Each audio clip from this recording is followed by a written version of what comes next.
Me acompaña el doctor Jorge Barbará, profesor de Derecho Político de la Universidad Nacional de Córdoba. Y por supuesto, así como estuvo Marcelo Capello hablando de economía, lo invito a él para hablar de política, de la política, como decía Aristóteles en su famoso libro. Jorge, gracias por venir al programa. Un gusto tenerte acá. No, muchas gracias. Muy honrado, Rubén. Muy bueno, honrado. Recién cuando estábamos conversando con Marcelo Capello, apareció el tema de las respuestas a Petro, presidente de Colombia, y a López Obrador, presidente de México. Y no quise alargarlo más a Marcelo, y me parece que está más para tu bloque, porque es política contestataria, si querés, de parte de Milei. Pero por lo que yo sé, y vos corregime ahora, yo tengo entendido que Petro fue el primero que dijo que Milei era un nazi y que lo asimilaba a Hitler. Y López Obrador dijo que no entendía cómo la gente lo había votado a Milei. Milei le contestó a los dos, a su manera, no con la manera diplomática que le podría haber contestado Mondino, por ejemplo. A su manera le contestó a los dos. No sé si estoy equivocado.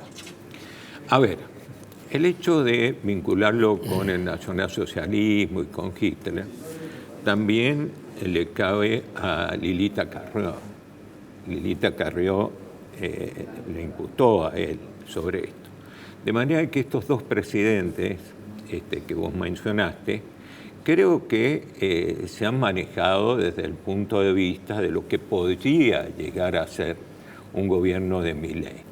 Creo que han sido los dos absolutamente reprochables, lo menos, ¿cierto? Lo menos, no se puede decir eso, menos jugando a un partido en el cual se juega la República Argentina. De manera que creo que esa actitud que tuvieron estos dos mandatarios han sido por lo menos imprudente y además peligroso para el sistema latinoamericano. Dicho esto, esto no significa que haya que justificarlo a Milei.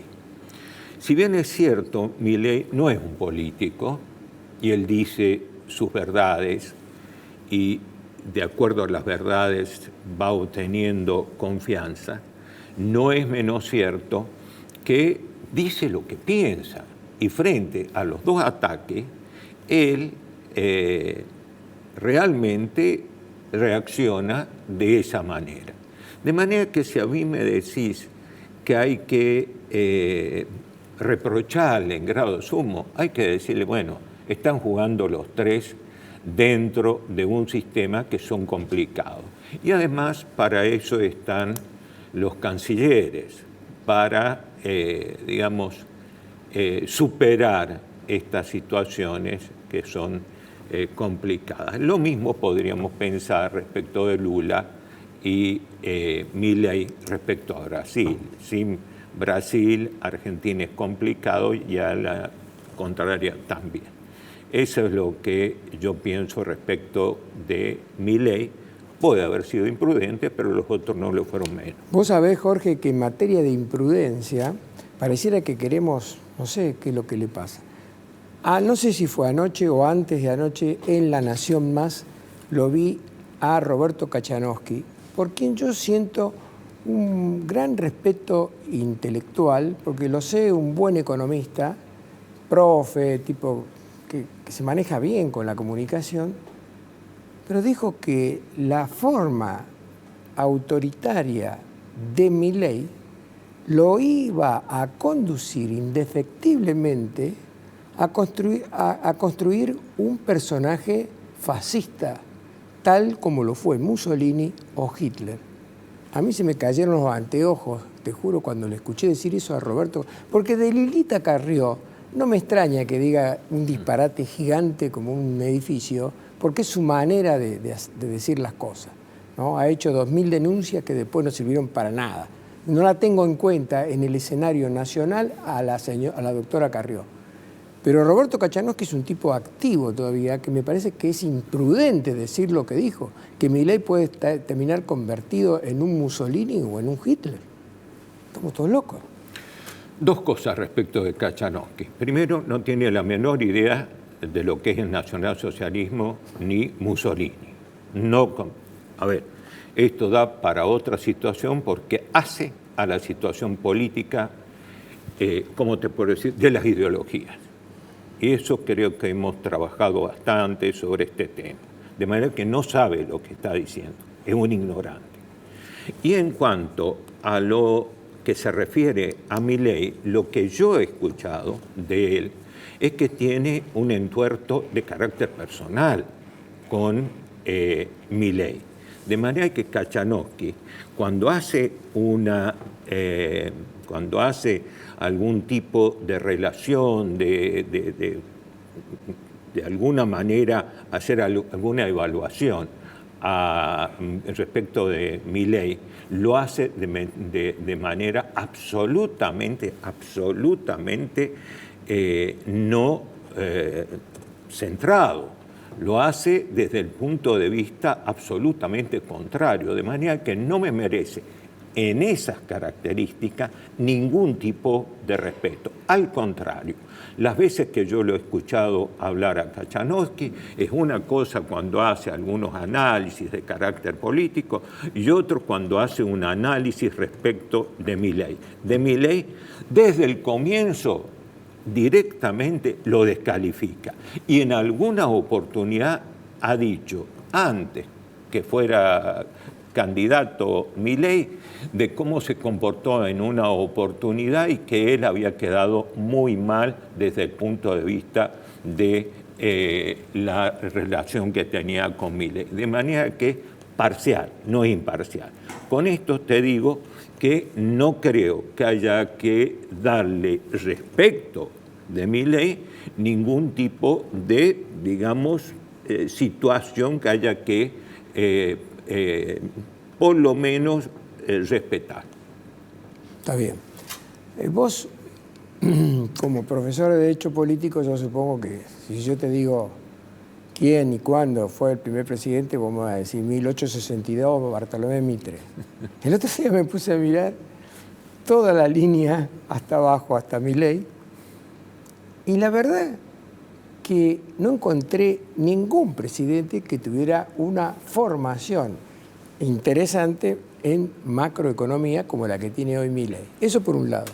Y por el otro lado, veo que el país ha sido conducido, mientras el país fue un país rico, 1895, primeros en distribución del ingreso en todo el mundo, por encima de Estados Unidos. El país ha sido conducido por su extraordinaria riqueza y por la gente inmigrante que vino a trabajar, a hacerse la América, como venían. Algunos decían que allá por el comienzo del siglo XX un barco salía para Nueva York y el otro salía para Buenos Aires. Esas eran las dos bifurcaciones que había. Entonces, no encontré, hay algunos destellos por ahí, por supuesto, como Roca, Sarmiento, si querés, Avellaneda, Frondizi, si querés estar más cerca. Coincido. ¿No?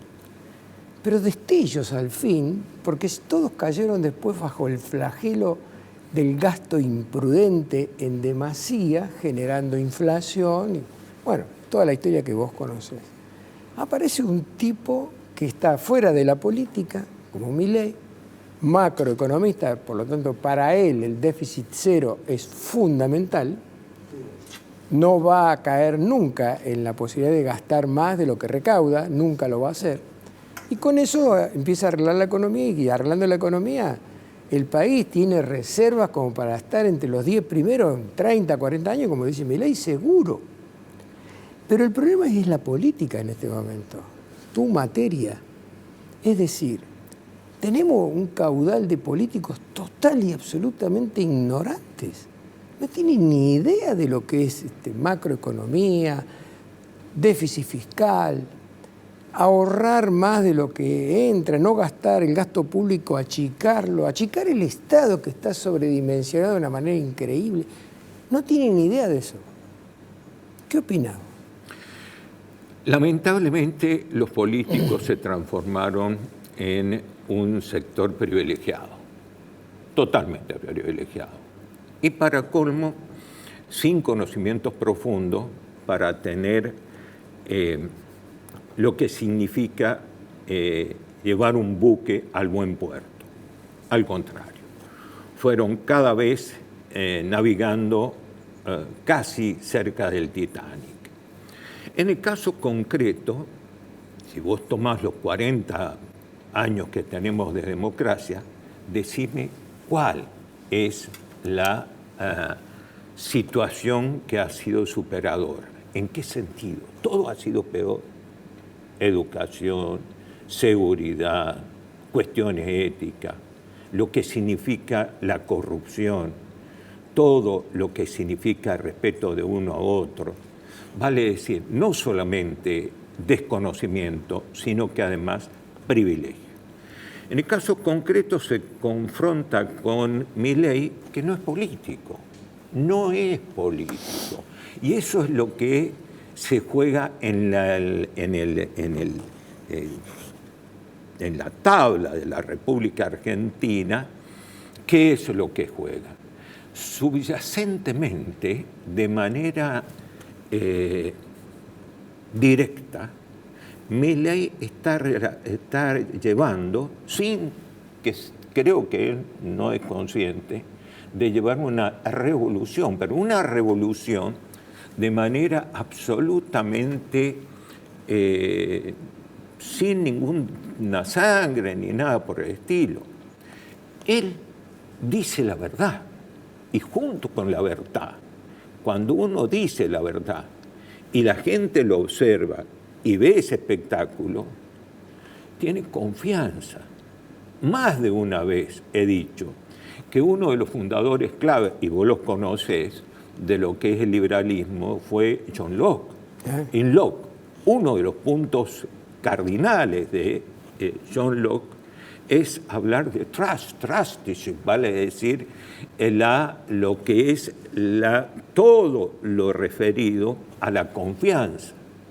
Confianza y verdad van de la mano. Los políticos que hemos tenido, salvo excepciones porque los han habido, han sido mentirosos, como si hubieran sido paridos como mentirosos, y además sin posibilidad de ser creíble. En el caso la revolución única y exclusivamente se da porque la gente sigue teniendo confianza, porque dice la verdad. Mira, esa palabra que estás empleando de confianza, se la tuve que decir los otros días a una persona que me decía, pero vos te das cuenta, la enorme cantidad, se batieron todos los récords de turismo en el fin de Semana Santa. Es decir, normalmente en los feriados largos se mueve 1,5 millones, 1.800.000 personas. 3 millones de personas se movilizaron en Semana Santa, un poco más de 3 millones. Se gastaron un poquito más de 366.000 millones de pesos. Y una persona dice, ¿por qué ocurre una cosa así si la gente dice que no le alcanza para llegar a fin de mes? Yo le dije, confianza. La gente está confiando. Y como es un poco irresponsable, gasta, cuenta y por ahí no dice, voy a ahorrar, esta semana larga no voy a ir a ningún lado y me ahorro la plata. No, la gente gasta, sobre todo el porteño es un gastador terrible. La palabra es confianza. La gente tiene confianza en este gobierno. Así es. Y además tiene confianza una parte muy importante de gente pobre que no ha ido a ningún lado en estos últimos días. De manera que creo que no solamente como te puede ser el nivel un poco superior o, digamos, mediano de la República Argentina, sino los mismos de carácter pobre que no pueden ir ahí y quizás no pueda tener vehículos o algo por el estilo, tiene confianza. Y eso es lo que te digo, no es político, o es político por consecuencia, porque lo que él está haciendo subyacentemente, no sé, yo creo que no lo hace de manera consciente, es una revolución a través de la verdad y a través de la confianza. Está muy bien. Te quiero hacer una pregunta para que vos me corrijas o me enriquezcas respecto a este planteo. El rey Sol, ¿te acuerdas? Creo que era Luis XIV, decía, el Estado soy yo, ¿no? Las monarquías se convirtieron en democracias y las democracias fortalecieron los estados. Y los estados se volvieron a convertir en monarquías con esta clase de políticos que tenemos. ¿Sí? ¿Si estamos cerrando el circuito? ¿Cómo es el tema? En verdad, el Estado comienza con el rey absoluto, no con la monarquía, claro. No con, perdón, la democracia, no. Tan es así que la Revolución Francesa significó una crisis. 2 minutos para redondear el tema, ahí me avisan. Una crisis total respecto del Estado hasta que aparece Bonaparte y se conforma en un nuevo sistema, digamos, de monarca absoluto. De manera que si vos me decís a mí, ¿qué es lo que ha ocurrido respecto de la democracia? No, la democracia no tiene nada que ver. No hablo de la democracia, sí del Estado, que a través de los superpoderes que tienen hoy los políticos, las regalías que obtienen, se autolevantan el sueldo, se han convertido en una monarquía. La casta que dice Milei. Bueno, lo que pasa es que eso son privilegios. Claro. Son privilegios. Por eso digo que se han vuelto monárquicos otra vez, con pero eso ni siquiera son monárquicos. El pueblo apaleado para quitarle impuestos para que en la corte vivan como reyes. Claro, a ver, para ser complicado te diría, cuando eran privilegiados en serio tenían cierto para ser privilegiados, pero esto no. Esto es simplemente una corrupción generalizada a través de lo cual se logra un cierto posicionamiento de carácter económico. De manera que creo que hay una alternativa ahora y espero que la sociedad argentina democrática lo sepa valorar y además tratar de que hacia el futuro superar los problemas que hemos tenido hasta acá desde hace 40 años y más hasta ahora. Está bien. Bueno, se nos acabó el tiempo. Lamentablemente, como siempre, se nos acaba el tiempo. Gracias, Jorge, por haber venido al programa. No, gracias a vos, muy honrado. Hasta el próximo encuentro.